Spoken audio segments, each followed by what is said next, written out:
Με λένε Μπίνιαμ και αυτή είναι η ιστορία μου. Δεν θυμάμαι ακριβώς την ηλικία μου, αλλά θυμάμαι μια φορά πέρασα από την κουζίνα, ήμουν ένα μικρό παιδάκι τότε και η μητέρα μου μαγείρευε ή κάτι έκανε μέσα στην κουζίνα και μου είπε ότι Μπίνιαμ, ξέρεις τι, δεν φτάνει που γεννήθηκες εσύ σε μια οικογένεια που πιστεύουν στον Θεό, πρέπει να κάνεις εσύ μια δική σου απόφαση να ακολουθήσεις τον Θεό. Το βράδυ εκείνη, θυμάμαι, δεν κοιμήθηκα πολύ καλά. Σκεφτόμουν αυτά που μου έλεγε η μητέρα μου.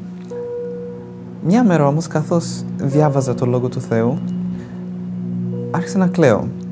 Όχι ότι ήξερα στην πραγματικότητα, ίσως με λεπτομέρειες, τι σημαίνουν το κάθε τι που διάβαζα, αλλά πολύ περισσότερο ότι κατάλαβα μέσα στο Λόγο του Θεού ότι ο Θεός με αγαπάει.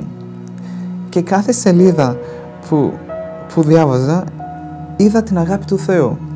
Και από τότε πήρα μια απόφαση και είπα ότι θέλω να ακολουθήσω αυτόν τον Θεό.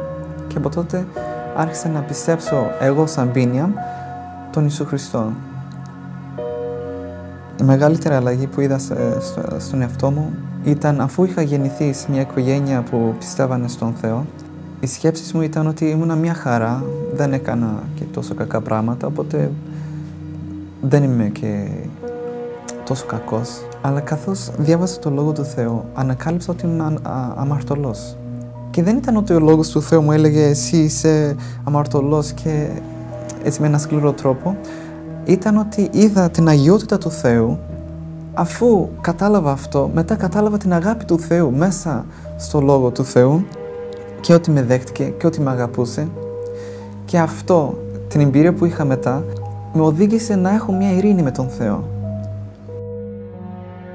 Κάτι που με έχει ευλογήσει πολύ βρίσκεται η επιστολή προς Ρωμαίους, στο 5ο κεφάλαιο, στο εδάφιο 8, γράφει έτσι: «Ο Θεός όμως δείχνει την δική Του αγάπη σε εμάς, επειδή ενώ εμείς ήμασταν ακόμα αμαρτωλοί, ο Χριστός πέθανε για χάρη μας».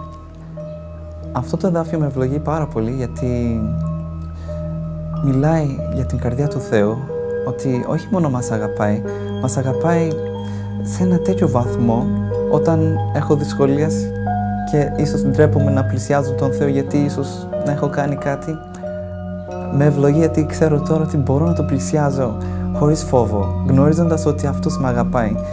Και αν με αγαπάει ενώ ήμουν αμαρτωλός, πόσο μάλλον τώρα που τον αγαπάω τόσο περισσότερο.